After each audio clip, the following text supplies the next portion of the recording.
요한복음 1장 35절부터 51절까지 함께 봉독하도록 하겠습니다. 또 이튿날 요한이 자기 제자 중 두 사람과 함께 섰다가 예수께서 거니심을 보고 말하되 보라, 하나님의 어린 양이로다.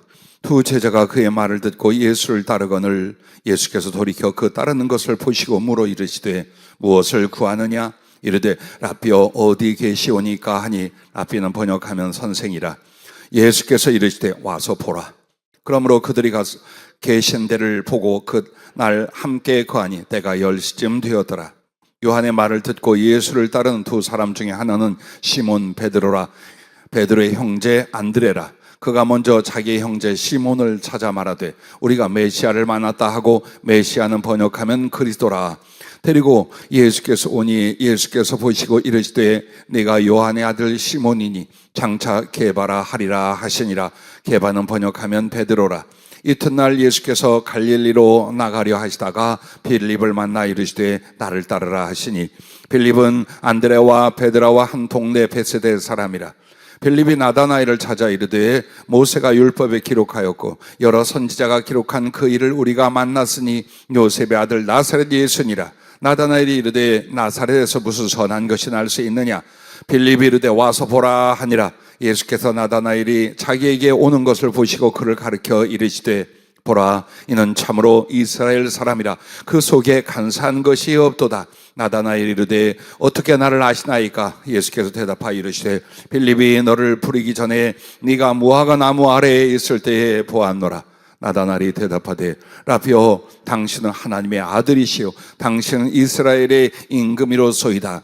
예수께서 대답하여 이르시되 내가 너를 무화과 나무 아래에서 보았다 함으로 믿느냐? 이보다 더 큰 일을 보리라. 또 이르시되 진실로 진실로 너희에게 이르노니 하늘이 열리고 하나님의 사자들이 인자 위에 오르락 내리락 하는 것을 보리라 하시니라. 아멘.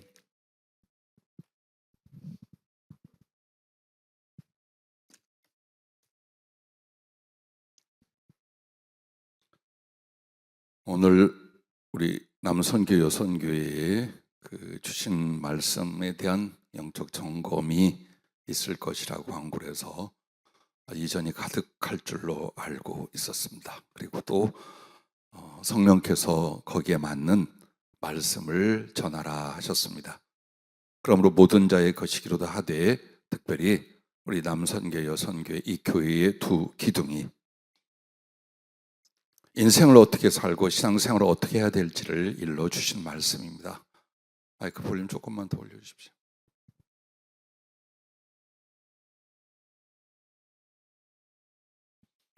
성령께서 주신 그 범위 안에서 말씀이 벗어나지 않는 것 같아요.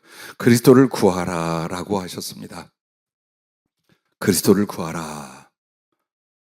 참 어떻게 보면 인생이 어렵고 또 앞날이 막막하고 어떻게 살아가야 될지를 모르겠다라고 할 수도 있어요. 또 신앙생활 어떻게 하는 게 가장 잘하는 것인지 마음속에 답답해할 때도 있을 수 있어요. 그런데 오늘 말씀을 미리 묵상하고 받으면서 인생이 정말 간단하고 너무 쉬워요. 또한 우리의 신앙생활도 천만 가지 복잡한 것을 이루게 하신 것이 아니에요.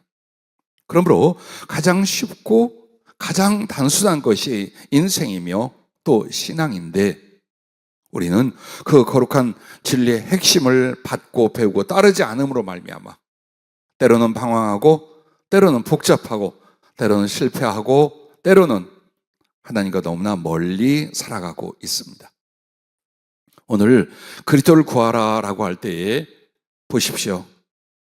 안드레가 세례 요한의 제자였습니다. 그러나 그 세례 요한이 예수 그리스도를 소개하자 쫓아갑니다. 어디에 계신지 보고 싶었어요. 주님이 와서 봐라. 하루를 같이 지냅니다. 아마도 주님 하루 정도만 같이 있으면 그 주님의 모든 걸 알고 그의 모든 걸 함께 나눌 수 있는 그런 은혜가 있나 봐요. 다음날 안드레는 자기 형제 베드로에게 가서 만난 메시아 예수 그리스도를 전합니다. 그 말을 듣고 베드로가 주님께 나와서 주의 말씀을 듣고 제자가 됩니다. 또 빌립을 만나서 주님이 부르셨는데 그 빌립은 바로 가서 또 나다나엘이라는 사람에게 예수 그리스도 구주를 전합니다. 그리고 주님은 그 찾아온 나다나엘을 말씀 한마디에 심령을 드러내고 거꾸로 틀어서 예수 그리스도를 하나님의 아들 메시아로 영접하게 만듭니다. 여기서 나오는 안드레, 베드로, 빌립, 나다나엘, 이 사람들은 전부 다 공통점이 있습니다. 어부였거나 다른 직업이 있었지만 물질이나 현세나 육신의 것이 목적이 아니었습니다. 예전부터 믿고 기다렸던 메시아 예수 그리스도도 바로 그 주님이 그들의 모든 소망이 있고 그리고 만나기로 하고 사모하는 목표였었습니다. 그럼 왜 이 말씀을 여러분에게 장황하게 설명하느냐? 여러분이 안드레고 베드로 아니겠습니까? 또한 여러분이 빌립이고 나다나엘 아니겠습니까? 그래서 그들처럼 우리도 그리스도를 만나고 그리스도를 따르고 그리스도와 함께 영혼을 살기 위하여 그리스도인 즉 신자가 된 줄로 믿습니다. 만약 이 부름이 이 하나님께서 여러분과 나를 초청함에 대하여 몰랐다면 이제 아십시오. 그런데 잘못된 생각을 가졌다면 그리스도를 떠나든지 혹은 그리스도의 부르심에 합당한 여러분의 심령과 삶으로 바꾸든지 하십시오. 그러지 않으면 여러분은 계속 방황하고 실패하다가 끝에 가서 예수 없는 결과를 가져올 수 있기 때문입니다. 그럼 어느 누가 우리 중에 그렇게 말했다고 해서 내가 잘못 믿고 떠나야겠다 할 사람이 없어요. 그렇다면 어찌할까요? 바로 배워서 지금부터라도 바로 실천하라 그 말입니다. 자, 제일 먼저 여러분과 내가 그리스도를 구하는 신앙생활과 인생이 뭐냐? 그리스도를 닮아가는 인격성의 진보라는 것입니다. 정말 이 부분이 중요한데 많은 신자들이 믿음의 사람이나 심지어는 사명자나 주의 종으로 가는 길에서도 이걸 가장 우선으로 앞세우지 않는 경우를 많이 봅니다. 자, 주님께서 베드로를 만나서 뭐라고 하십니까? 42절에 보면 이렇게 말합니다. 네가 요한의 아들 시몬이 장차 개바라 하리라 라고 말합니다. 이 말은 이 베드로가 얼마나 심령이 요동하고 뒤집어지고 시험 들고 어려움을 겪을지 아셔요. 그럼에도 거기에 믿음과 사랑의 진실이 있어요. 그래서 그가 나중에는 그렇게 흔들리고 실패하지만 결국에 가서는 반석 같은 믿음이 되고 그 견고함 위에 하나님의 나라 복음 전파의 강력의 시작이 될 수 있다 라는 그 중심과 그 미래를 어때요? 견주어서 그 사람을 선택을 합니다. 이 말은 오늘 우리들도 마찬가지예요. 주님이 여러분을 믿음의 사람으로 부르실 때에 뭘 보고 불렀을까요? 그리고 계속해서 여러분의 어떤 부분을 보며 여러분을 붙들고 계실까요? 중심이에요. 그것을 다른 말로 심령이라고 말합니다. 또 그것을 가리켜서 인격이라고 말합니다. 그런데 이 중심도 심령도 인격도 이제 우리가 점점 거룩한 진보를 이루어가는 것이 하나님의 부르심의 뜻이며 은혜이며 또 여러분의 성숙이라 그 말입니다. 주님께서 사람의 중심을 보고 부르신 것처럼 쓰시는 것도 그리고 사랑하시는 것도 어디에 달려 있어요? 여러분의 인격성에 달려 있어요. 그런데 여러분과 내가 구하는 것은 물질이나 지혜나 능력이나 인간관계의 도움이나 이런 것들을 원합니다. 마치 내가 어느 정도 신앙생활을 하면 하나님이 이런 것들을 지원해 줄 것이라고 생각을 합니다. 주님은 여러분과 나에게 먼저 가장 어쩌면 유일하게 구하라는 것이 예수 그리스도를 닮아가는 여러분의 성품 즉 인격성입니다. 그걸 만들라고 부르신 거예요. 자, 얼마나 황당한지 얼마나 어리석은지 보십시오. 절대로 자기의 성품이나 마음을 예수님을 본받고 예수님을 배우고 예수님을 적용하고 예수님을 따른 데 대하여 어떤 기도와 어떤 노력과 어떤 성취의 열매의 보람을 갖고 계신지 보십시오. 그게 없다면 어리석은 자요, 무식한 자요, 후회할 사람입니다. 여러분, 무식하다라고 하면 사람을 경멸하는 말로 쓰이잖아요. 나는 여러분의 학력이나 지적 능력을 말하는 것이 아닙니다. 진리를 따르고 하나님을 믿고 구원으로도 천국에 가겠다는 사람이 진리의 지식이 없어요. 즉 하나님의 뜻에 대하여 무식해요. 그렇다면 어떤 변화나 역사가 혹은 구원에 이르는 은혜가 일어날 수 있을까요? 그렇지 않다라는 거예요. 그래서 여러분과 나는 세상에 대해서는 무식할 수 있어요. 전문적인 지식이나 상식에 대해서 우리가 좀 부족할 수 있어요. 그러나 예수님의 마음, 예수님이 우리를 부르시고 구원하시고 쓰시고 사랑하는 가장 중요한 핵심인 그리스도의 인격을 닮아가는 이 부분에 대해서 어때요? 전문가이어야 된다는 거예요. 지식의 전문가, 그것을 배우고 만들어가는 전문성 있는 능력자가 되어 가셔야 된다는 걸 잊지 마시기를 바랍니다. 그러므로 보십시오. 아무리 우리가 잘난 체하고 우리가 많은 걸 갖고 많은 것으로 하나님의 일을 하겠다고 말한다고 해도 주님은 사람의 중심을 보고 부르셨습니다. 그리고 그 사람을 세우고 쓰시고 사랑하는 데 있어서 그의 인격성입니다. 그 인격성이 그리스도를 향하여 어떻게 성장해가고 닮아가는가, 여러분 여기에 있다는 것입니다. 그래서 47절 49절까지의 말씀에도 무엇을 말합니까? 예수께서 나다나엘이 자기에게 오는 것을 보시고 네가 참으로 키가 크구나, 네가 체격이 좋구나, 네가 무엇을 가졌구나, 네가 권력이 있구나 라고 하지 않습니다. 보라 이는 참으로 이스라엘 사람의 그 속에 간사한 것이 없도다. 자, 예수께서 말하는 간사한 것이 없도다라는 말씀이 뭘까요? 이중적이지 않다라는 거예요. 하나님을 경외하면 정말 하나님께 순종하고 하나님을 사랑하면 그를 기쁘시게 할지언정 말과 그리고 종교적인 행위로는 하나님을 경외하고 주를 사랑하는 척하고 그의 중심이나 삶에서는 육신을 사랑하고 세상을 사랑하고 그리고 자기의 죄성을 더 사랑하더라 이 말이에요. 이런 걸 가르쳐서 간사하다라고 하는 거예요. 근데 우리 속에 이러한 간사가 있는데 이걸 부끄러워하거나 하나님 앞에 아무렇지 않게 생각하는 이 악함이 우리가 하나도 변화되지 않게 만드는 거예요. 우리의 변화는요, 하나님의 은혜가 있어야 돼요. 그리고 자기 반응 안에 부끄러움이 있어야 돼요. 왜? 사람이 수치를 느껴 부끄럽잖아요. 바뀌게 돼요. 근데 엉망진창 인격성 안에서 그걸 부끄러워하지 않잖아요. 30년, 70년을 가보죠. 이 사람 안 바뀝니다.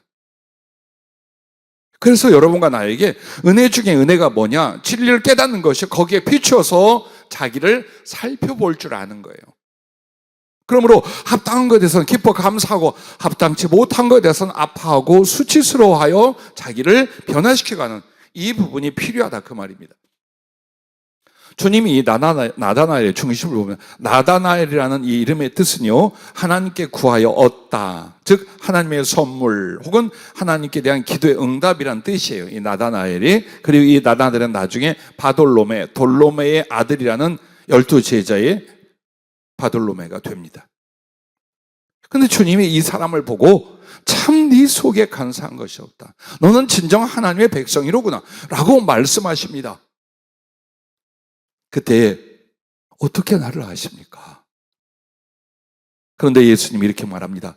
빌립이 너를 부르기 전에 네가 무화과 나무 아래에 있을 때에 보았노라. 거기에서 무엇을 했을까요? 많은 사람은 상상합니다. 율법을 묵상하고 읽고 있었을 것이다. 하나님 앞에 그 뜻대로 살게 하여 기도하고 있었을 것이다. 혹은 예수 그리스도의 그 구주 대신 우리 주님을 만나기를 하여 바랬을 것이다. 예, 다 맞아요. 다 맞아요. 하나님에 관계된 어떤 묵상과 기도가 있었다라는 거예요. 그런데 그 기도의 대상이 누구였느냐? 바로 그 앞에 있는 예수님이었다는 걸 알게 되는 거예요. 자, 주님께서 베드로를 부르실 때에, 안드레를 만났을 때에 모두 다 뭘 봅니까? 그 사람의 심령과 그 심령이 그리스도 예수 주님을 만나서 어떻게 성숙해 갈 것인가, 그 중심을 보고 부르셨으며 세우시고 쓰시고 사랑하시고 영광을 맡기십니다. 그러면 여러분과 내가 이렇게 예수 그리스도를 닮아가는 인격성의 진보, 이걸 이루는 게 뭐냐? 이것이 그리스도의 얼굴을 구하고 닮아가는 성장이랍니다. 자, 예수님의 얼굴을 구하여 그거 보려고 해서 뭐 할 거예요? 그게 아니라 예수님의 얼굴은 예수님의 마음과 인격성을 상징을 해요. 그래서 그 그리스도 예수 주님의 얼굴이 나의 얼굴이 되게 하는 것, 그게 바로 그리스도의 얼굴을 구하는 것이다. 여러분과 내가 목사요, 혹은 집사요, 혹은 신앙인이에요. 근데 여러분과 나를 만나 경험하면서 저거 성질 정말 못됐어, 이기적이야, 말 좀 봐, 아우 저렇게 예수 믿으면 내가 교회를 다니겠냐, 혹은 이렇게 비열할 수가, 이렇게 거짓말도 서슴지 않을 수가, 어떻게 이 일하면 자기 이익을 위해서는 다른 사람을 짓밟을 수 있을까? 사람을 속일 수 있을까? 라고 여러분과 내가 현저히 듣는다고 합시다. 근데 여러분과 나의 얼굴은 뭐예요? 그리스도의 얼굴이에요. 즉 예수님의 얼굴에 똥칠을 해버리는 결과를 가져오는 거예요. 근데 여러분과 내가 그렇게 엄청나고 위대한 일을 하지 않는다 할지라도 우리의 삶 속에서 잔잔하게 사람들에게 선한 사람이 되었어요. 의를 따라가는 모습을 보이고 있어요. 때로는 친절해요. 때로는 여러분이 기쁨과 평안이 넘쳐나요. 여러분을 통해서 예수님을 느낄 수가 있고, 여러분을 통해서 하나님의 은혜가 무엇인가를 경험해 갈 수 있어요. 그렇다면 여러분의 얼굴은 여러분도 모르게 정말 진짜 예수님의 얼굴이 되고 있는 거예요. 그걸 그렇게 말하는 거예요. 그러기 위하여 여러분과 나는 어떻게 됩니까? 여러분과 나의 모든 마음과 생각, 그리고 행위와 얼굴까지라도 예수 그리스도의 그 성품과 인격성을 나타낼 수 있도록 최선을 다하는 거예요. 이걸 먼저 구하는 거예요. 그러면 그리스도의 성품은 세 가지로 말씀을 드리면 이렇습니다. 첫째는 하나님께는 순종이셔요. 사람의 모양으로 나타나서 자기를 낮추시고 죽기까지 복종하셨으니 곧 십자가의 죽으심이라고 빌립보서 2장 8절에 말합니다. 즉 하나님을 경외한다, 아버지를 사랑한다, 그것은 결정적으로 어떤 성품이에요? 무조건 순종하는 거예요. 오늘 여러분과 나도 다툴 수 있고 갈등할 수 있고 자아와 고집과 자기 식견을 앞세울 수 있어요. 그런데 여기에 대한 무조건 복종하는 거예요. 하나님의 뜻이요, 하나님의 말씀이 하면 다 엎드릴 수 있어야 돼요. 자아를 바꾸고 자존심을 바꾸고 이기심과 고집을 바꾸고 딱 바꿀 수 있어야 돼요. 그게 순종의 사람이에요. 그게 순종이 인격화되고 순종이 성품화된 사람이다.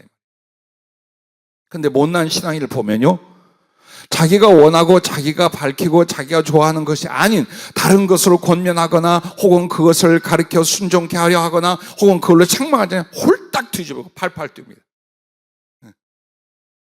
이 내용이 어디서 왔는지, 이 말씀이 무엇인가를 생각 아니하고 나한테 안 맞는다, 내 자존심을 건드려서 나에게 불이익이 돼, 요따위 생각으로 홀딱홀딱 뜁니다. 왜? 그 속에 아무것도 그리스도의 인격성이 말씀으로 말미암아 안 만들어졌다는 거예요. 그래서 예수 그리스도의 하나님께 대한 순종이 그분의 성품의 첫째라.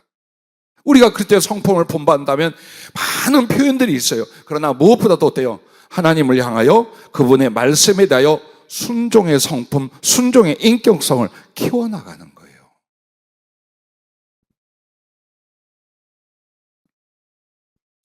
마가복음 14장 33절부터 보면 겟세마네 동산에 주님이 제자들을 데리고 가셨어요. 심히 놀라시며 슬퍼하사 말씀하시되 내 마음이 심히 고민하여 죽게 되었어요. 정말 죽을 것 같은 고통과 슬픔이 다가왔어요. 이제 버림받고 십자가에 달릴 판이에요. 그 정도가 문제가 아니에요. 더 이상 사랑할 수 있는 사람에게 사랑의 연결을 할 수가 없어요. 그리고 당신은 말해서 수치와 능력과 배반을 당할 뿐만 아니라 산채로 지옥의 저주와 형벌을 받게 돼 있어요. 그런데 당신은 지금 연약한 육신, 우리와 똑같은 마음, 똑같은 감정, 똑같은 성품의 육신을 갖고 계시다, 그 말이에요. 그러므로 당신은 이 고민하여 죽을 것 같은 고통과 슬픔을 말할 수 있는 게 제자들밖에 없었어요. 그러므로 하나님께 기도할 때 여기서 주님을 위하여 함께 기도해 달라고, 깨어 있으라고 부탁하고 갑니다. 그리고 땅에 엎드려 이렇게 합니다. 이때가 자기에게 지나가기를 구하여 이르실 때 아빠 아버지여, 아버지께는 모든 것이 가능하오니 이 잔을 내게서 옮기시옵소서. 나 이 능력과 이 저주와 이 고통과 이 십자가 지나갈 수 없겠습니까? 이게 사람인 그리스도의 마음이셨어요. 그러나 그분의 근본 중심은 어떠하신가요? 이렇게 기도하고 실행하십니다. 그러나 나의 원대로 맛이 없고 아버지의 원대로 하옵소서라고 말합니다. 이게 순종이고 이게 복종이에요.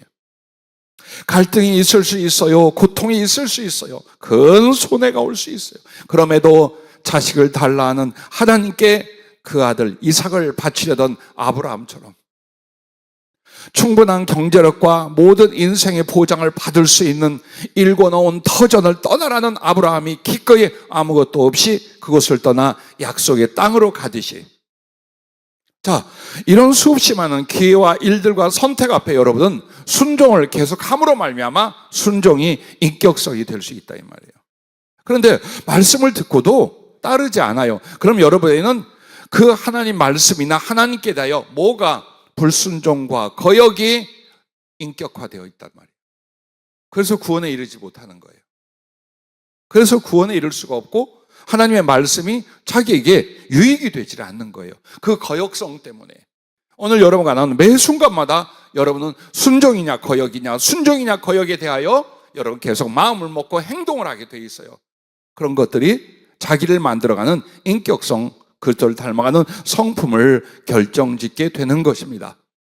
자, 그리스도의 성품 두 번째는요, 사람에게는 겸손과 온유예요. 마태복음 11장 28절 29절에 수고하고 무거운 짐진 자들아 다 내게로 오라 내가 너희를 쉬게 하리라. 어떻게 해서? 나는 마음이 온유하고 겸손하니 나의 멍에를 메고 내게 배우라. 그리하면 너희 마음이 쉼을 얻으리니 라고 말합니다. 자, 여러분과 내가 그 겸손과 온유라는 것에 대한 단어 풀이도 중요하지만 여러분이 다른 사람들에게 안식을 주는 자인지 고통을 주는 자인지 불편을 주는 사람인지 편안함을 주는 사람인지를 보세요. 가족에게는 어떠하고 직장의 동료들이나 교회의 믿음의 형제들에게는 여러분 어때요? 불편한 존재입니까? 아니면 편안한 존재입니까? 여러분을 만나고 여러분과 인격성을 같이 하면 안식을 얻게 만듭니까? 고통이나 짜증을 내게 만듭니까? 한번 보십시오. 자꾸만 남에게 원인을 대는 사람은요, 자기가 지뢰바치고 가시바치는데 몰라요, 그걸. 그리고 자꾸 다른 사람에게서 원인을 찾고 불평, 원망을 합니다. 그럴수록 자기의 심령은 뭐가 될까요? 더 갈라지고 찢겨지고 폐허가 되어갑니다. 오늘 우리는 주님을 배우되 주님의 능력을 배우는 자가 아니에요. 주님의 지식을 그대로 흉내내는 자가 아니에요. 그분이 살아갔던, 그래서 나타났던 그분의 성품, 그분의 마음, 그분의 인격성, 그걸 배우기 위하여 부름을 받은 자요. 그 안에 생명이 있고 그 안에 사랑이 있고 그 안에 하나님의 쓰심이 있다라는 것을 여러분과 내가 잊지 말아야 돼요. 온유하다는 것, 겸손하다는 것 어때요? 말 한 번 하려고 할 때 생각 한 번 더 해보세요. 얼굴을 표정을 지을 때 생각 한 번 더 해보세요. 만약 여러분이 다른 사람들을 생각한다면은 겸손과 온유가 성품과 그의 생활에 거룩한 습관이 될 거예요. 그러나 다른 사람에 대해서 아나무인이거나 사람을 없이 여기죠. 교만하고 아주 볼장사납습니다. 그런데 본인은 또 그걸 몰라요. 사람들이 손가락질을 하거나 뒷소리를 하거나 혹은 불편해서 같이 오랫동안 같이 있으려고 안 해요. 그러면 이미 못된 사람이 많아서가 아니라 내가 못된 자가 되어서 나를 불편해하는구나. 그러면 뒤에다 대고 욕을 할까? 아니면 내가 예수님 앞에 회개하여 변화를 할까? 그걸 생각을 해야 돼요. 시간은 짧습니다. 우리에게 주어진 생명의 시간이라는 것이 얼마 되지 않아요. 그런데 만들어야 되는 여러분의 예수님을 닮아가는 성품은 참 하늘 끝까지 이르게 되어 있어요. 그러므로 여러분 형제나 이웃이나 가족에게 할 수 있는 겸손과 온유를 대하십시오. 그것은 비굴한 것이 아닙니다. 그것은 유약한 것이 아닙니다. 그것은 지는 것이 아닙니다. 그것은 바로 성숙함이 되고 사랑을 위하여 사람들에게 평안을 주고 안식을 주는 겁니다. 그러면 예수께 돌아와서 고통받고 괴로워하고 두려워하고 그렇게 해서 신앙생활하는 사람 없습니다. 정말 성령과 말씀으로 주님을 만난 사람들 항상 마음속에 뭐가 있어요? 기쁨과 평안이 있어요. 왜? 그분은 내게 대하여 겸손하고 온유하실 때 책임을 지는 생명과 사랑의 구주이기 때문에 그와 같아요. 그걸 경험해 가는 거예요. 부디 돌아보십시오. 여러분에게 남은 것들은 여러분의 지나간 시간의 어떤 일들이 아닙니다. 여러분의 인격성입니다.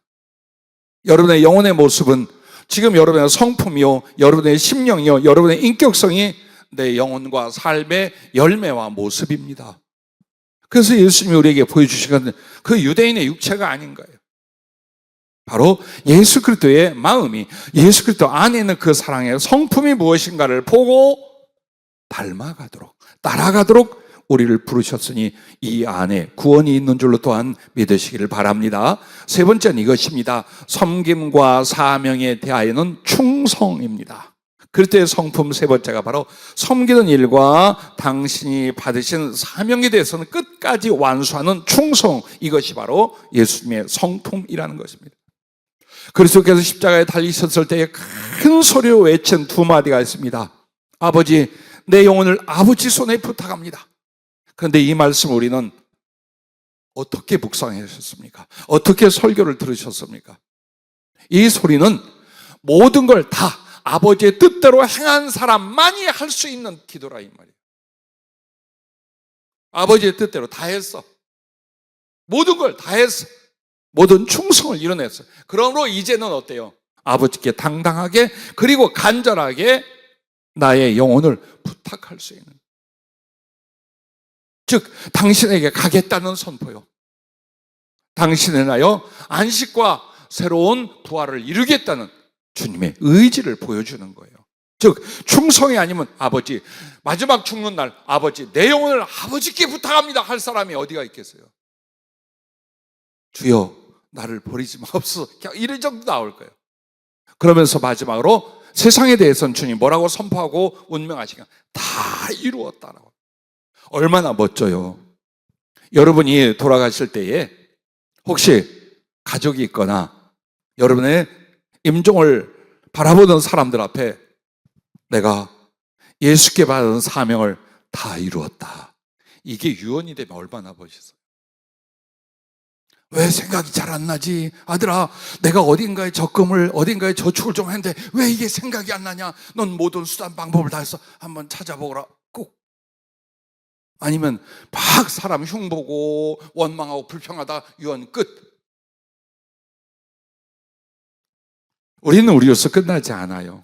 우리를 통해 씨앗이 있어요. 혈육의 씨앗이 있고 영적인 씨앗으로 말미암아 연관성을 가진 많은 사람들이 있어요. 그들에게 나와 여러분은 마지막 때에 무엇이라고 말할 수 있어요? 하나님을 대하여 아버지, 내 영혼을 아버지께 부탁합니다. 사람들에 대해서는 다 이루었다, 다 이루었다. 이것이 바로 충성심, 충성됨, 바로 이것입니다.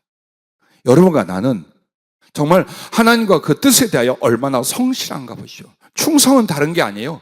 성실한 거예요. 게으르지 않는 거예요. 변명하지 않는 거예요. 다른 짓 하지 않는 거예요. 그것이 여러분 왜 어려운 줄 알아요? 일시적으로는 할 수 있는데 성품이, 즉 인격성이 안 되잖아요. 게으름으로 돌아가게 돼 있어요. 아주 육신적이고 세상적인 대로 또 돌아가게 돼 있어요. 내 한 육체와 내게 주신 모든 걸 가지고 예수 그리스도와 복음과 하나님의 영광과 주님의 나라를 위하여 쏟고 붓고 인내하고 성실히 갈 수 있느냐, 그게 충성됨 혹은 충성이라는 그리스도의 인격성이라는 것입니다. 자, 이렇게 세 가지 것을 여러분에게 말씀을 드린, 이것은 곧 하나님과 영혼에 대한 사랑이에요. 마음을 다하며 목숨을 다하며 힘을 다하며 뜻을 다하여 주 너의 하나님을 사랑하고 또한 네 이웃을 내 자신같이 사랑하라. 여기에서 이 성품들이, 이 인격성이 나오고 자라고 결실한다 이 말이에요. 동시에 여러분 무엇과 같으면 이것은 성령의 열매입니다. 성령의 열매라는 건 다른 말이 아니에요. 예수님의 인격을 가리켜 말하는 거예요. 그 예수님의 인격이 성령으로 사람에게 임하면 끊임없이 밭을 갈고 씨를 뿌려서 자라나 결실하게 만들어요. 성령께서 뭘? 능력과 기적이 아니에요. 돈 버는 게 아니에요. 예수 그리스도를 닮아가는 인격성을 만드는 거예요. 거짓되지 마세요. 간사하지 마세요. 이기적이지 마세요. 자기 혼자 사는 것처럼 하지 마세요.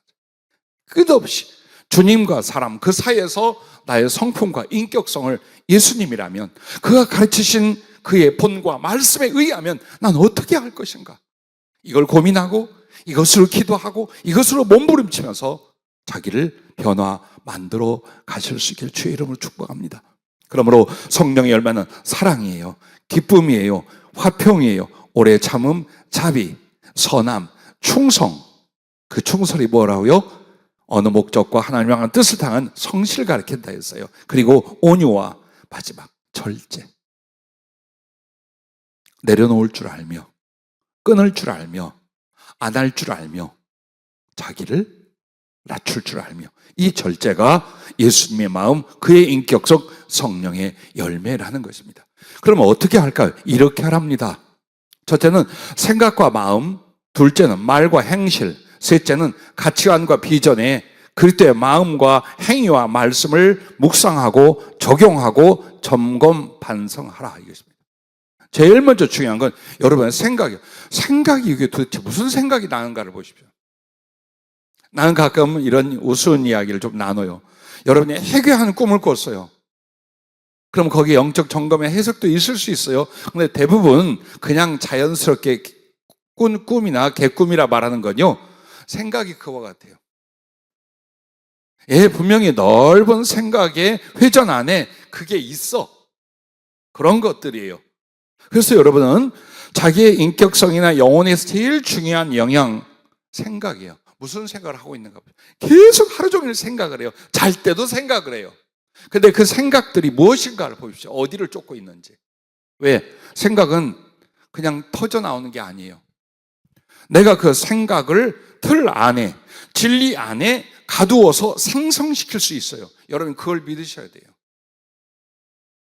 기타의 많은 영향력을 받아서 그게 생각이 되게 돼 있어요. 근데 이 생각을 예수님, 그분의 말씀, 그분과의 만남, 교제와 살아온 세월, 이 안에 두기 시작하는 거예요.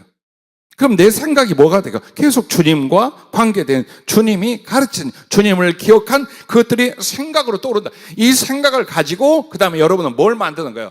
마음을 만드는 거예요. 자기 마음을. 평안하든지 기쁘든지 사랑하든지 아주 불쾌하든지 혹은 악하든지 혹은 절망적이든지 이 모든 것들이 어디에서 온다? 생각으로 말미암아 와요. 그래서 여러분의 생각과 마음을 뭘로 조절하는 거예요? 예수님으로.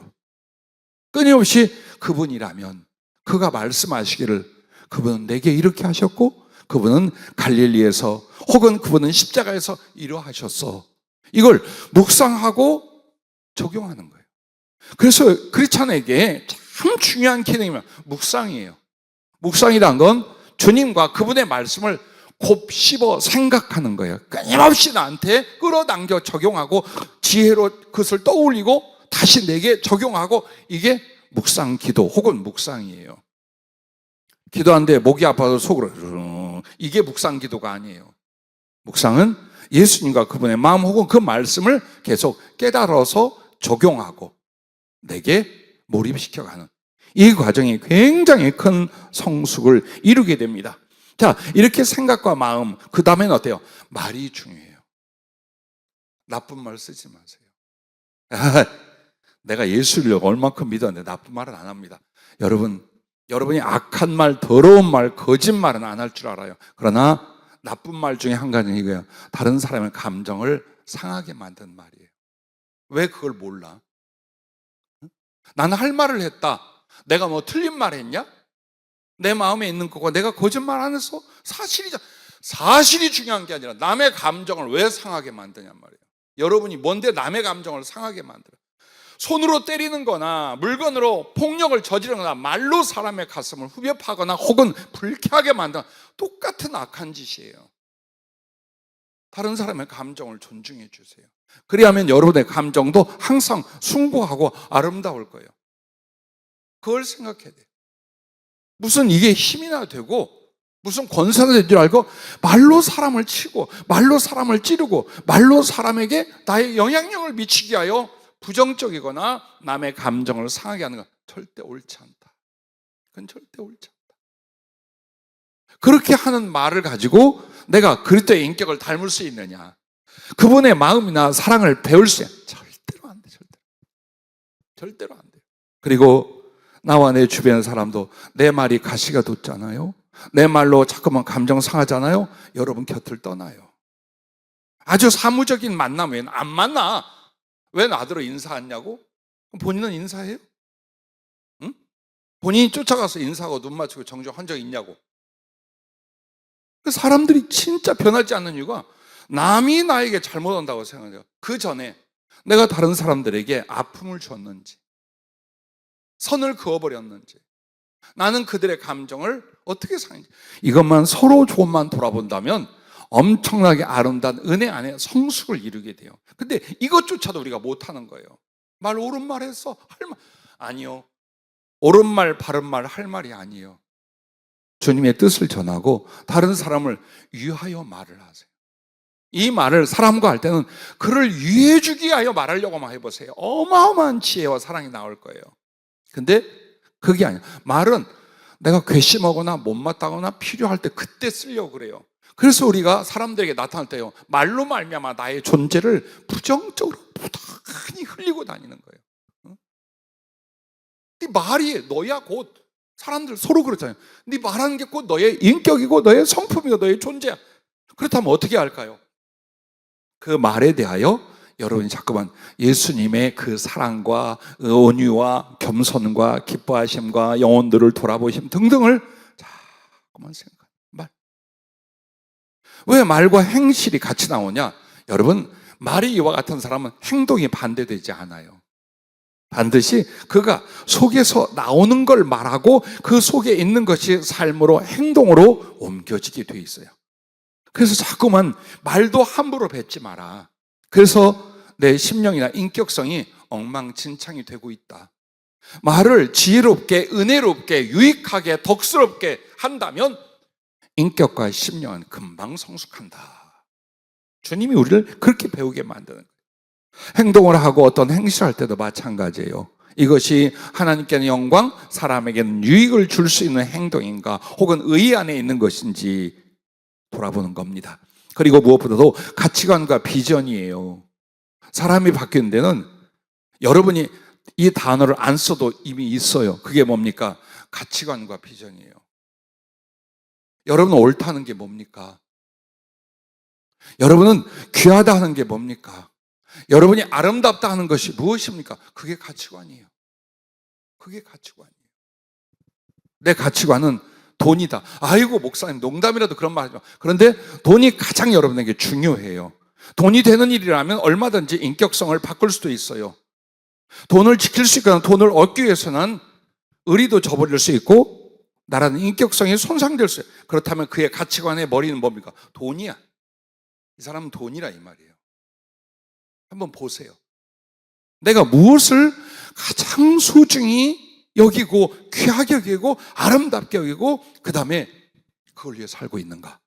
그게 사람의 가치관이에요. 이 가치관이 없다면 동물과 다를 바가 없어요. 동물들도 가치관이 있어. 자기를 사랑하는 주인이에요. 그 주인을 기쁘게 하는 게 가치관이에요. 그래서 여러분이 항상 그래요. 선한 것과 하나님의 사랑이 내 가치관이 가장 중요한 것. 그래서 그것을 사람에게 나누고 그것이 복음으로 전파되고 그래서 하나님께 영광을 돌리고 사람에게는 유익과 구원의 역사가 일어나게끔 하는 말과 행위와 내 존재, 이거보다 더 귀한 건 없다. 이거보다 하나님과 더 아름다운 것은 없다. 이렇게 여러분이 뜻을 정하지 아니하면 변화 안 됩니다. 절대로 달라지지 않아요. 왜? 그때마다 가치관을 따라 사람은 인격도 신앙도 행위도 바뀌어가기 때문이에요. 그리고 비전이라는 것이 잘 먹고 잘 사는 거 비전으로 두지 마세요. 비전이 아니라 그냥 바람 중에 하나예요. 최소한 우리가 하나님을 믿는 사람, 천국에 갈 사람으로서 비전이란 무엇입니까? 정말 내 모든 걸 걸 수 있는 소망이에요. 그걸 이 땅에서 이루어 하늘까지 이어질 나의 꿈과 소망이에요. 그게 있느냐 이 말. 그게 하나님 앞에 있고 내 삶이 얼마나 될지 모르지만 내가 그걸 가지고 있느냐. 그래서 그 가치관을 따라 그 비전을 따라 나는 나의 인격도 존재도 삶도 기도도 삶과 죽음도 그 방향을 가는 거예요. 근데 그게 없는 사람은 교회를 다니지만 계속 헛돌아. 뱅뱅 돌아요. 사람이 뭐라고 하면, 환경이 어쩌면, 세상이 어쩌면 계속 헤매이고. 그래서 요만큼도 영혼의 성숙, 영적 성장은 이루지 못하는 거예요. 무엇보다도 묵상하고 적용하고, 그 다음에 여러분과 나에게 필요한 것이 점검 혹은 반성의 시간이 필요합니다. 하루를 살아왔어요. 왜 말씀과 기도 앞에 나가는 게 중요한 줄 아닙니까? 그걸로 자기를 비춰보는 거울을 삼는 거예요. 오늘 내가 누구를 만나서 어떤 말과 어떤 행동을 했는지, 내가 살아온 삶 속에서 나는 예수님 앞에 어떻게 뭘 했는지, 잘한 건 어때요? 여러분 스스로 격려를 해요. 그래, 가난할지라도 네가 믿음으로 살았구나. 네가 손해를 볼지라도 너는 사랑을 택했구나. 잘했다 성광아. 잘했어, 밀고 가. 주님도 그 길을 갔잖아. 이렇게 해주는 거예요. 그게 점검이에요. 그런데 아니야. 왜 그랬어? 부끄러워해야지. 아파해야지. 다시 그러지 마라.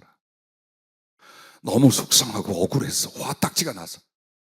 주님은 어떤 능력과 수치를 당했네.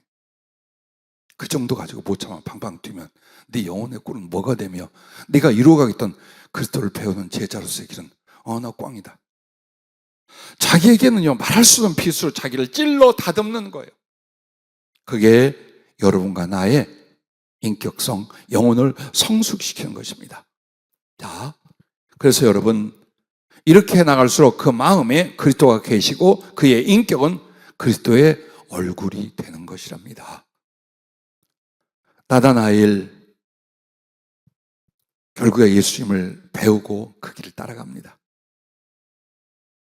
열방에, 온 세상의 복음을 이방에 전했어요. 그리고 인도에 가서도 마태복음을 직접 번역해서 전파를 합니다. 나중에 체포되어서 몽둥이에 맞고 살 껍질을 다 벗겨지게 되고 십자가에 거꾸로 달라 놓았어요. 그리고는 모래주머니에 채워서 바다에 던져 수장을 시켜 죽여 시체도 못 찾게 만들었어요.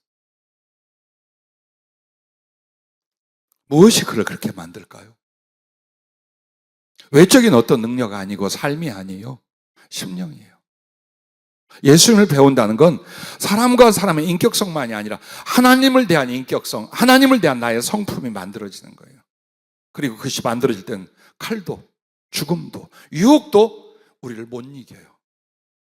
근데 이게 안 만들어지면 갈팡질팡 엉망진창으로 사는 거예요. 우리를 한번 돌아볼 수 있기를 바라고.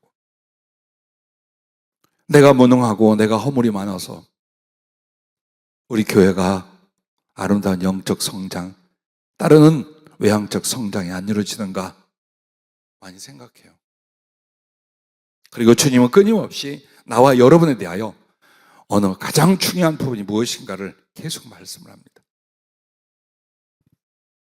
우리가 조금만 주님을 닮은 인격성의 진보가 이루어진다면 성령으로 붙잡힌 일들과 기도의 응답과 하나님께 기뻐 우리를 파송하고 쓰신 일이란 아무렇지 않게 일어날 수 있다라는 걸 여러분과 내가 생각을 해야 됩니다.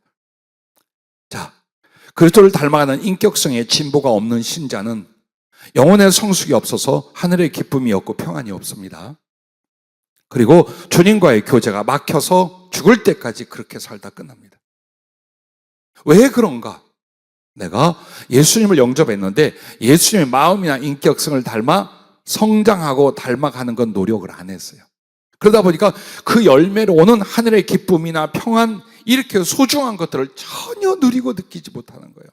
그리고 성령으로 주님과의 교제와 교통이 막혀서 살아요. 왜? 주님과의 교통은요, 인격성 안에 있어요. 그리스도를 닮아가고 추구하고 삼아는 인격성 안에서 예수님과의 만남과 교제가 일어나요.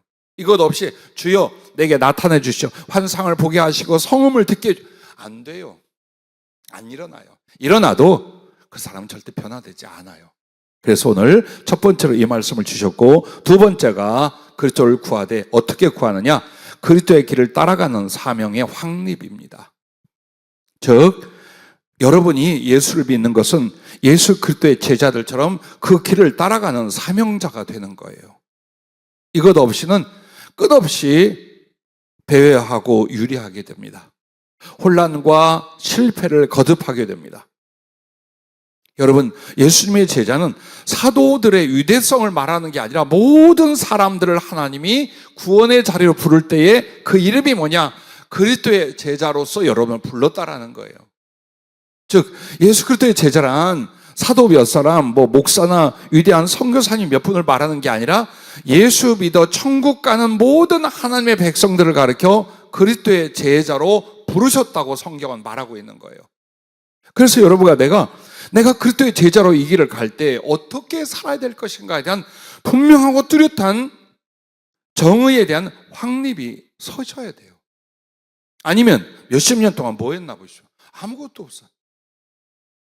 주일날 교회 가는 거, 예배당 찾아가는 기도 시간 좀 등, 약간의 성경과 헌금과 봉사와 직분의 변화 등등 외에는 아무것도 남지 않아요. 정말 그리스도의 길을 따라가는 사명으로서의 이게 확립이 돼야 됩니다. 안드레, 베드로, 빌립, 나다넬과 우리는, 그리고 부르심은 동일한 거예요. 동일한 부름을 여러분과 내가 받았다는 것을 잊어서는 안 됩니다. 그리고 무엇보다도 여러분 보세요. 그리스도의 삶과 능력을 구하고 이루어가는 것이 뭐냐? 그리스도의 길을 따라가는 사명의 확립이에요. 거기서 그분의 삶과 능력이 나오는 거예요. 나는 멀찌감치 내 인생의 계획과 세상을 인한 나의 모든 소망을 다 만들어 놓고 자꾸 이것만 도와달라는 거예요, 하나님께. 이것 좀 어떻게 해주세요. 이것 좀 어떻게 해줘. 어느 세월에 분명히 우리 목사님이 이게 된다고 했는데, 이렇게 해주신다고 했는데 이것만 구하고 있어요. 왜 다른 말씀을 생각 안 합니까?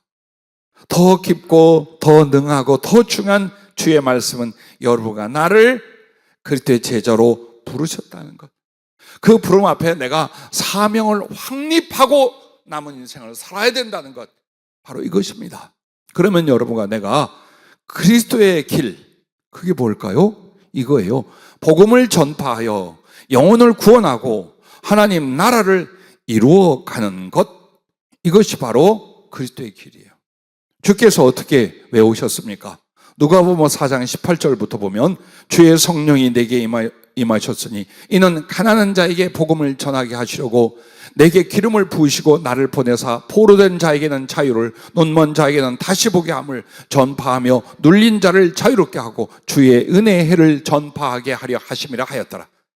그리고 어떤 사람들이 예수님의 그 기적과 인품과 말씀을 보고 자기들이 붙들고 자기들과 함께 하기를 원했어요. 그때 그들에게 놔두고 떠나시려고 합니다. 그러면서 이렇게 말합니다. 예수께서 이르시되 내가 다른 동네에서도 하나님의 나라 복음을 전하여야 하리니 나는 이 일을 위해 보내심을 받았노라 하시고 갈릴리 여러 회당에서 전도하시더라. 이게 주님 길이에요. 여러분과 내가 하나님의 선물이요, 우리 인생의 열매인 자식들이 있어요. 그러나 난 여러분이 자식을 돕고 사랑하는 어느 길까지만 하고 나머지는 그리스도의 제자가 되기를 바라요. 죽는 날까지 자식의 종으로 살려고 하지 마세요. 혹은 남편이나 아내의 종으로 살려고 하지 마세요. 혹은 내 가족들을 내 종으로 삼으려고 하지 마세요. 여러분은 그리스도의 종, 그리스도의 제자로서 한 발짝 앞으로 나가야 되는 사람들이에요. 사랑할 대상을 사랑하지 말라는 게 아니에요. 사랑할 대상의 우선을 하나님 나라와 그리스도로 정하라는 거예요. 예수께는 어떤 사랑도 그 사명에 대해서 어떤 거 감당치 않고 오직 육신과 육신의 일들과 육신의 사람들에 대하여 모든 걸 쏟고 붓고 그리고 죽어. 이게 우리예요. 여러분과 내가 그렇게까지 염려하고 그렇게까지 힘쓰고 모든 걸 다 쏟아붓지 않아도 여러분이 정말 하나님을 사랑하면 그 하나님이 여러분이 사랑하는 그 사람을 구원하고 책임지고 높여주실 거예요. 그걸 믿으셔야 돼요. 그리고 이제라도 여러분과 나는 목사냐, 전도사냐, 집사냐, 권사냐, 이게 아니라 그리스도의 제자인가를 보십시오. 그래서 그리스도의 길을 가고 있는지 아니면 그리스도의 길이고 뭐고 상관없이 살고 있는지를 보십시오. 주님의 길은 뭐라고요? 복음을 전파하며, 그래서 영혼을 구원하고, 그러므로 하나님 나라를 이 땅에서 이루어 가시는 거예요. 이게 그리스도의 길이에요. 그럼 우리는 어떻게 할까요? 첫째는 여러분의 구원관을 다시 확립해야 돼요. 구원관을 다시 확립하는 건, 난 이 중에 나는 이 모습으로는 내가 구원받지 못해서 하는 사람이 내가 보기엔 한 명이나 아니면 한 명도 없을 것 같아요. 다 여러분 구원받았고 구원의 확신 갖고 있을 것 같아요. 동의하시죠? 나 이 상태로 구원 못 받아 하는 사람 계십니까? 그런데 그걸 다시 확립하는 건 뭡니까? 여러분과 나는 이렇게 생각합니다. 구원은 복음을 믿는 것으로 이루어진다. 여기까지만 하는 거예요. 근데 그 믿는 게 뭐냐? 마음으로 믿는 거다. 그리고 예배 생활 정도. 이렇게 알고 있어요. 그걸 바꿔야 돼요. 그렇게 해서 구원이 이루어지지 않아요. 왜? 믿음엔 진실이어야 돼요. 근데 그 진실은 그의 삶이나 그의 중심이 연합이 돼야 돼요. 예수 그리스도가 나를 위하여 죽으시고 나를 구원하신 일에 대하여 여러분은 아멘으로 마음에 믿었죠. 그 다음에 입으로 신앙하는 거예요. 그 입으로 신앙하는 게 뭐냐? 기도하는 것, 예배드리는 것, 복음을 전하는 것이에요. 이 부분에 대해서 안 한다. 즉 복음을 믿고 내 안에 이루어야 돼요. 나의 삶 속에 이루어져야 되는 거예요. 왜? 예수님의 복음과 아무 상관없이 살고 있어. 구원 없어요. 마음으로 믿고 있는 것 같지만 구원은 그에게 일어나지 않아요. 즉 내가 예수 그리스도의 그 진리와 그 십자가의 모든 은혜를 마음으로 믿었어요. 그러면 이제 어때요? 나의 인격과 삶 속에서 그 예수님이 행하신 복음의 말씀들이 이루어지게 만들어내요. 사랑이면 사랑이라든지 회개면 회개라든지 이게 이제 이루어지게 돼. 삶으로. 그리고 나서 끝이 뭐냐? 전파하는 거예요. 예수 그리스도의 구주 되심을 전파하고 그 영혼을 구원하는 일을 할 때 여러분 구원을 받은 거예요. 이게 연결이 되지 않으면 구원의 보증이 없어요. 구원이라고 말하는 게 아니에요. 성경을 요모조모 살펴보고 깊게 연구해 보세요. 그냥 마음속에 생각하는 바로 구원받는다고 성경이 말하는가? 믿음이란 율법의 행위를 의지하지 않는 걸 믿음이라고 말하는 거지 마음만 가지고 있는 걸 믿음이라고 성경은 말하지 않는 거예요. 그래서 그 복음의 내용을 마음에 믿고 내 삶에 이루어 사람에게 전파하는 것, 여기까지가 구원을 받게 하는 믿음이에요. 이걸 여러분이 확립을 해놔야 돼요. 즉 복음을 전하지 않는 거 내 선택이 아니요. 구원이 없다는 걸 알아야 돼요. 구원 없어요. 왜? 예수님을 전하지 않을 땐 이유가 딱 하나예요. 부끄러워서 전하지 않아요. 내가 예수님 막 전하려고 하면 남이 반응이 어떻게 나올까? 이것 때문에 안 해. 그러면 예수님이 내게 있어서 그렇게 귀하지 않다는 거예요. 즉 한마디로 사람의 관계보다도 몇 마디 말 듣는 것보다도 예수님 내게 귀하지 않아. 그게 바로 예수님을 부끄러워하는 거예요. 그렇기 때문에 여러분과 내가 담대히 복음을 전하지 않는데도 세월이 간 뒤에 구원을 받을 거다. 안 된다 그 말이에요. 자, 여기까지 여러분이 이 구원론에 대하여 여러분이 확립을 해 놓아야 돼요. 내가 당연히 의무가 아니에요. 자, 예수님이 나를 십자가에서 죽으시고 부활하심으로 지옥 갈 나를 살렸어. 그리고 내가 성령을 받았어요. 그럼 내 안에서 넘치는 기쁨과 그 간절함이 주님 마음과 같아지는 거예요. 그래서 나의 인격과 삶을 요모조모 뜯어 고쳐 예수님과 맞춰 가면서 그 다음에 어떻게 해요? 남에게 전하지 않고는 견딜 수 없는 거예요. 그래서 여러분이 복음을 전하지 않는다면 화가 있다라는 말이 뭐예요? 너는 구원의 자리에 들어서지 못한다는 거예요. 왜? 내가 받은 구원이 그렇게 귀중하고 그 구원을 남에게 이루게 하여 주님께서 그렇게 원하시다는 걸 알면서도 예수님이 부끄러워. 내 삶의 어떤 그 조각이나 상황보다도 예수님의 가치가 없어서 안전했어. 근데 이 사람에게 구원이 있겠냐 이 말이에요. 여러분 생각해봐요. 구원 없어요. 많은 사람이 복음을 전하지 않는 중에 뭐냐? 나는 이미 구원을 받았다고 생각하는 거예요. 근데 성경에서는 전체에 뭘 말할까? 복음을 전하지 않는데 그리스도를 부끄러워함에도 구원이 있는가? 없다라고 말해요. 자, 이래서 우리가 다시 한번 구원에 대하여 다시 확립을 해 놓으셔야 된다라는 거예요. 그리고 두 번째가 복음을 전하여 영혼을 구원함이 하나님과 사람에 대한 진실하고 큰 사랑이라는 거예요. 즉 사랑의 확립을 해놔요. 사랑이 뭔가에 대한 정의의 확립이 여러분에게 일어나야 돼요. 그 사랑이 무엇이냐? 먹을 걸 줄 수도 있어요. 치료해 줄 수도 있어요. 편안하게 위로해 줄 수도 있어요. 그러나 더 큰 사랑이 뭐고 진실한 사랑이 뭐냐? 죽을 자를 살려내는 거예요. 지옥 갈 자를 살려내는 거예요. 근데 이것이 단지 사람만의 사랑이 아니라 내가 섬기고 내가 믿는 우리 주님에 대한 가장 큰 사랑이 뭐냐? 죽을 자들을 살려내는 그 일이에요. 나를 그토록 소원하셨듯 저들에 대한 주님의 소원도 피눈물 난 채로 여전하단 말이에요. 주님, 내가 갈게요. 내가 할게요.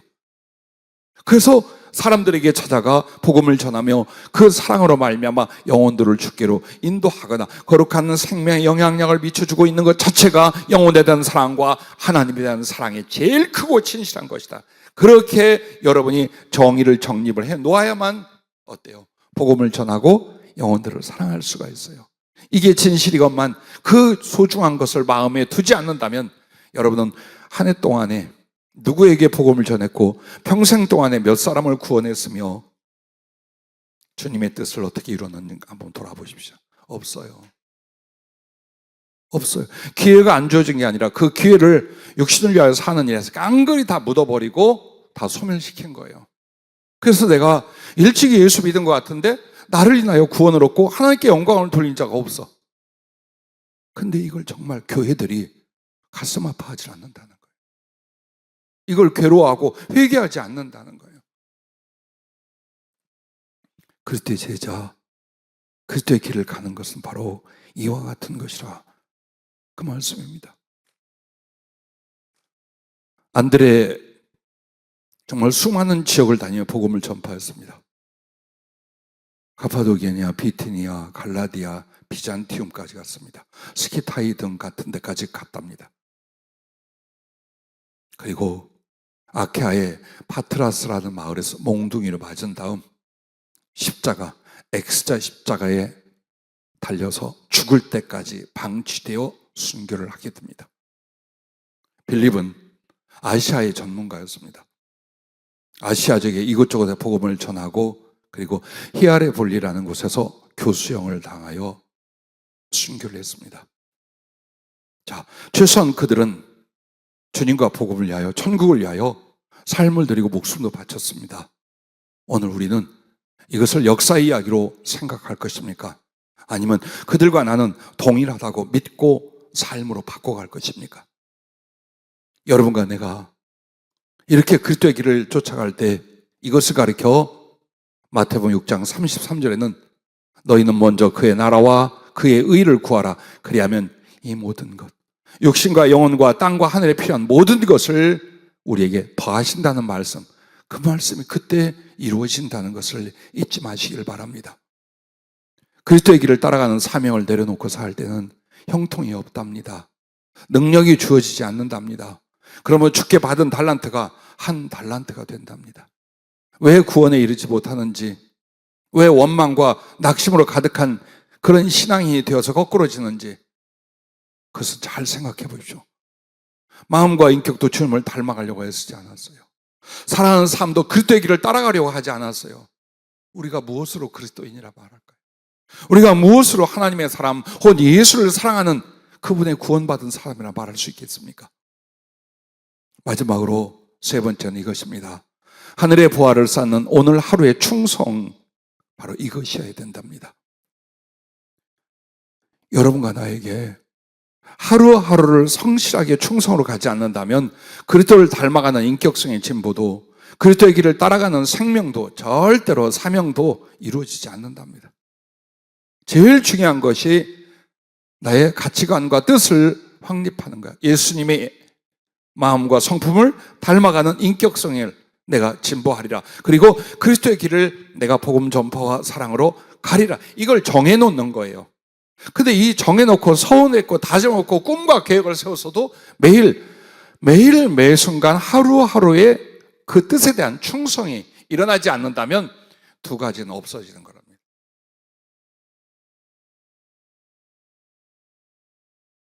안드레와 필립을 보십시오. 주님을 보자마자 바로 움직여서 복음을 전합니다. 바로 그 순간부터 시작을 해요. 그래서 오늘 여러분과 나는 하늘의 보화를 쌓는 오늘 하루의 충성을 어떻게 할 것이냐, 이겁니다. 첫째, 하루하루 기도와 말씀과 순종이 뿌려지고 자라게 하라라는 거예요. 그날 하루에 기도가, 말씀이, 순종이 주 앞에 뿌려졌는지, 내 삶과 시간 앞에 뿌려졌는지, 그래서 그것이 어떻게 순이 나고 자라고 있는지를 여러분이 보랍니다.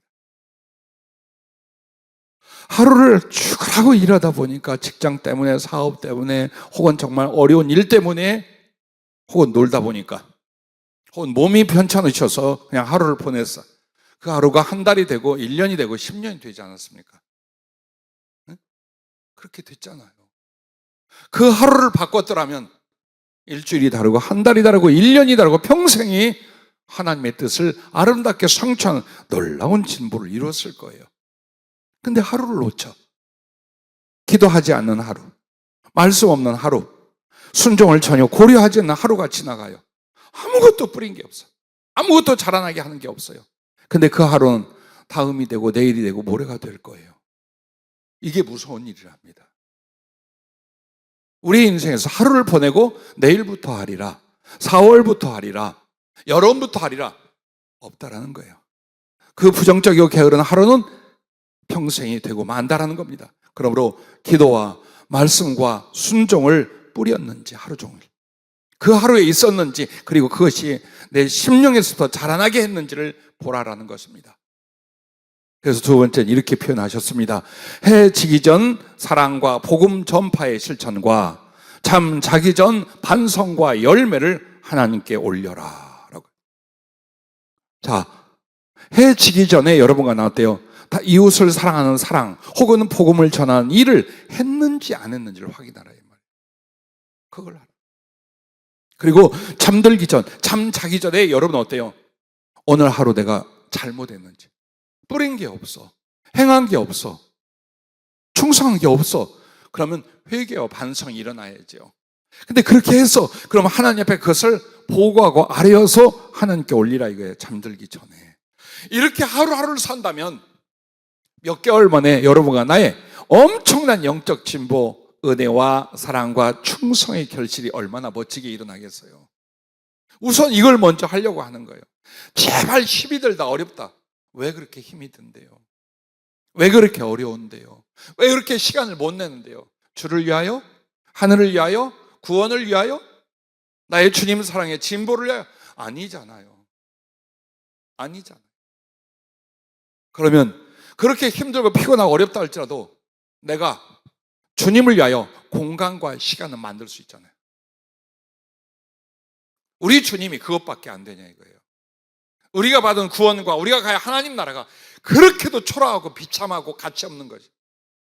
하루 중에 요만큼도 예수님을 위하여 떼어놓을 수 없고 뿌릴 수 없다라면 그분은 누구시고 그분을 경외하고 믿는다는 나는 무엇인가요?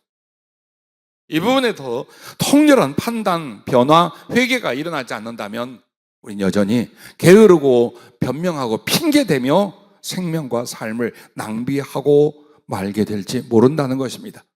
그러므로 여러분 매일 씨 뿌리는 비유의 말씀을 실천하라 합니다. 하나님의 말씀이 나의 심령의 밭에 뿌려지게 하는 거예요.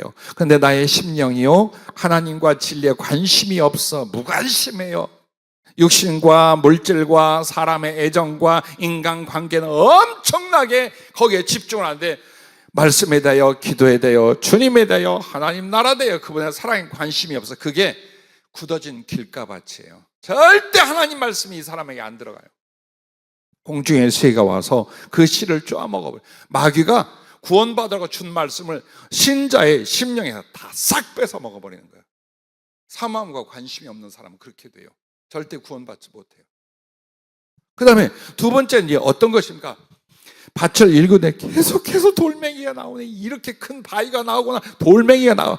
아유 귀찮아 죽겠다. 그냥 대충 여기다 뿌리자.